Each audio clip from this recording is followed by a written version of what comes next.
En 1991, en un glaciar situado en la actual frontera de Austria con Italia, se encontró un cazador neolítico congelado de hace aproximadamente 5.300 años. Fue llamado Otzi y tenía la espalda y las rodillas tatuadas. Un segundo hombre fue encontrado en Siberia con un tatuaje en el hombro y por los estudios realizados se calcula que data de hace 2.600 años. A pesar de las múltiples teorías acerca de los tatuajes, estos dos son las pruebas fehacientes de que hace miles de años las personas ya se tatuaban. Si vemos la cultura egipcia, se tiene registro del tatuaje desde la 11ª dinastía, del 2160 al 1994 a.C. Una de sus momias tatuadas más famosas es Amunet, quien era una sacerdotisa de la diosa de Hathor, que fue descubierta en la ciudad de Tebas. En ella se observan varios puntos y líneas tatuadas sobre su cuerpo. En la momia de Asekón se encuentran los mismos modelos, pero además tenía punteada su zona pélvica baja. Con esto, se llegó al consenso de que en Egipto los tatuajes se utilizaban solo en las sacerdotisas. Se cree que era realizado casi exclusivamente por mujeres y que era un proceso donde se demostraba valentía o confirmaba la madurez. En Egipto se utilizaban agujas de oro y es de donde provienen los pigmentos de henna.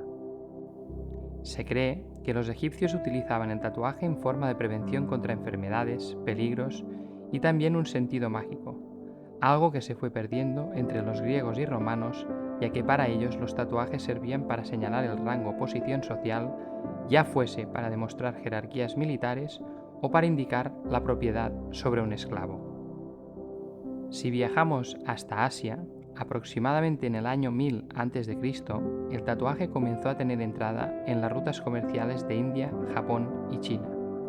En Japón, el tatuaje era utilizado como forma de marcar a los criminales, quienes eran aislados por sus familias, lo que constituía para ellos el peor de los castigos. La mafia japonesa llamada Yakuza utilizaban el tatuaje como forma de expresar su valentía y su lealtad a la mafia. Ya en el siglo XVIII, en el gobierno del emperador Matsushito, la interpretación que se le había connotado hasta entonces al tatuaje cambió. Se convirtió en arte gracias a creencias supersticiosas, ya que se decía que la forma de la ceja y su ángulo definía la suerte y el carácter de las personas. A su vez, el propio emperador, ante la apertura de Japón al occidente en 1842, prohibió toda práctica de tatuajes y así no dar la impresión de salvajismo al mundo. Viajando hacia las Américas, veremos que en Norteamérica el tatuaje era un rito simbólico y una única marca que permitía superar obstáculos en el camino hacia la muerte. Se asociaba al mundo religioso y mágico. En América Central era una práctica común entre los nativos, quienes se tatuaban imágenes de dioses, especialmente los aztecas. Estos tatuaban a los niños con el fin de rendir tributo a dioses. En Europa, y coincidiendo con la expansión del Imperio Romano, se fue abandonando la práctica de los tatuajes en esclavos y criminales. Los médicos griegos y romanos comenzaron a practicar la remoción de tatuajes. En el año 316, el emperador Constantino I hizo ilegal que los propietarios tatuasen la cara de sus esclavos como castigo. Si nos vamos a Oceanía, veremos que el tatuaje en la Polinesia fue uno de los más artísticos y estaba caracterizado por diseños geométricos elaborados. Eran embellecidos y renovados durante toda la vida, hasta que cubriera todo el cuerpo de las personas. Se cree que con la cantidad de tatuajes que tenía la persona en su cuerpo, era el respeto que merecía y la jerarquía que tenía dentro de su comunidad. Los maoríes, sin embargo, utilizaban sus tatuajes para la batalla, y así poder asustar a su enemigo. Las herramientas que utilizaban para realizar los tatuajes eran peines con dientes de huesos o de escamas de tortugas fijados a un mango de madera.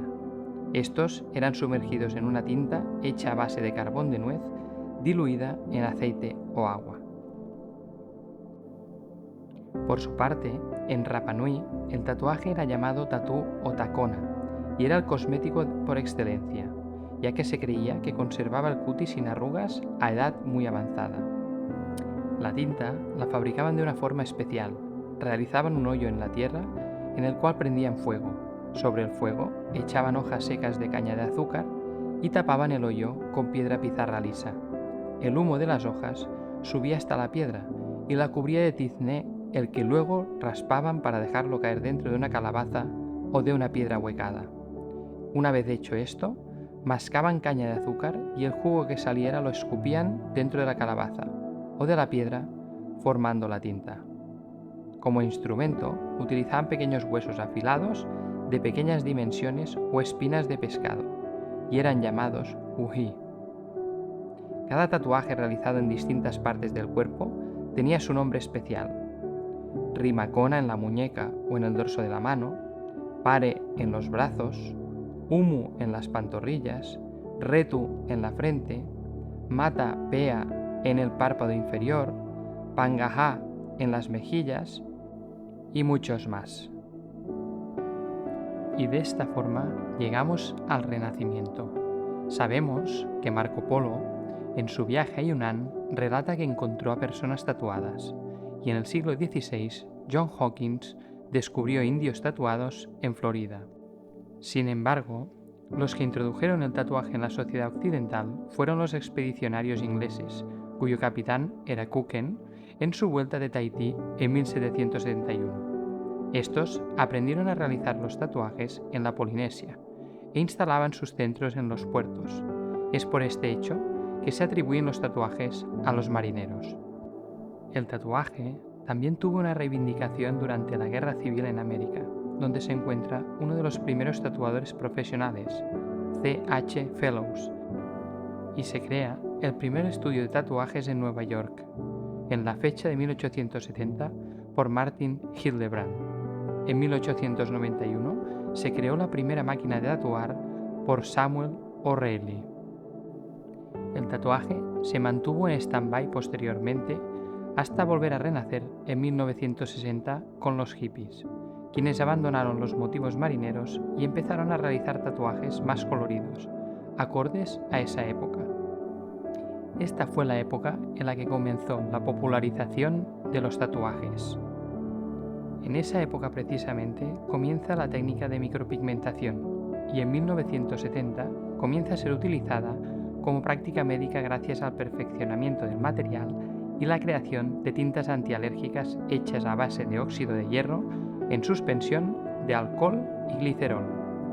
Esta nueva técnica fue utilizada en la pigmentación de labios, cejas y párpados. Y de esta forma llegamos hasta nuestros tiempos, en los cuales hace apenas unas décadas era casi simbólico o minoritario encontrarse personas con tatuajes visibles, y ahora, en este momento, lo extraño o lo minoritario casi es lo contrario. Existen multitud de estudios psicológicos que intentan revelar el porqué de los tatuajes, cuáles son las razones. Entre estos estudios hay algunos que afirman que hay dos motivos por los que las personas pueden hacerse un tatuaje.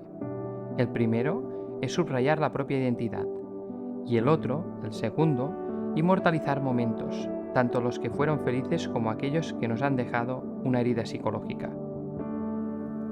Hay otros estudios que afirman que, por ejemplo, en las mujeres, la búsqueda del tatuaje es el enriquecimiento estético del propio cuerpo, mientras que en los hombres, los motivos son movidos por la pertenencia a un grupo social. Aún así, la mayoría de estudios coinciden en que uno de los atractivos más importantes para hacernos tatuajes es porque queremos sentirnos únicos, queremos autodefinirnos, ser diferentes, queremos enmarcar o demostrar algún rasgo de nuestra personalidad, una creencia o unos valores. Una de nuestras psicólogas de cabecera nos dice lo siguiente en cuanto a la relación de los tatuajes con la autoestima. La autoestima no tiene que ver con lo que decidas pintar en tu cuerpo. La estima viene de dentro hacia afuera y no a la inversa. Esto quiere decir que un tatuaje no me dará autoestima, como no me dará autoestima tener el último coche o salir con chicos o chicas más guapos de mi entorno, o tener 1 millón de tatuajes en el cuerpo. Un tatuaje puede significar fuerza, amor, paz, resiliencia, habilidad, unión, cambio o crecimiento, pero el tatuaje per se no puede darnos aquello que no hemos construido internamente. Y agrega: la aceptación de nuestro cuerpo con todo y sus defectos tiene que ver directamente con la estima que tenemos hacia nosotros y nuestra imagen. Una persona que cuente con una estima ontológica bien construida, muy seguramente no se hará un tatuaje para aceptar su cuerpo o para verse más atractivo, sino por otra motivación quizás más simbólica que identitaria. Cuando nuestra estima depende de la mirada ajena y del reconocimiento y o aceptación de los otros, es como si nos convirtiéramos en una acción que fluctúa en la bolsa de valores, lo que significa que nuestro valor, entendido como validación y legitimación personal, dependerá del valor que los otros nos den. Y en este caso, sí es posible que algunas personas busquen a tatuarse para ser aceptados. Nos destaca, de todas formas, que uno de los motivos principales para el tatuaje es el estético, y el estético acompaña la aceptación y el sentido de pertenencia a la tribu. Está en nuestra naturaleza que nos sintamos cómodos clasificándonos en algún grupo social. Los tatuajes, en este sentido, han servido tradicionalmente y posiblemente sigan haciéndolo ahora. Las bandas, los militares y especialmente los de Marina son grupos que han utilizado los tatuajes para enmarcarse con más intensidad en un grupo social correspondiente. Actualmente, no tiene por qué ser solo en grupos tan claros, sino simplemente a un grupo social más difuso. De todas formas, antes o después de hacerse el tatuaje, convendría ver cuáles son las motivaciones que nos han llevado a hacerlo. No se trata en ningún caso de que esto esté bien o mal, pero sí que se trata, como siempre, y en este canal es lo que intentamos trasladar, de poder ver la parte profunda que tenemos dentro, nuestra parte subconsciente, lo que está gobernando y está llevando nuestra vida, muchas veces sin que nos demos cuenta. Déjame tus comentarios. Damos las gracias, como siempre, a nuestra iniciativa impulsora Equitació for Life. No lo he dicho, pero espero que te sirva como siempre.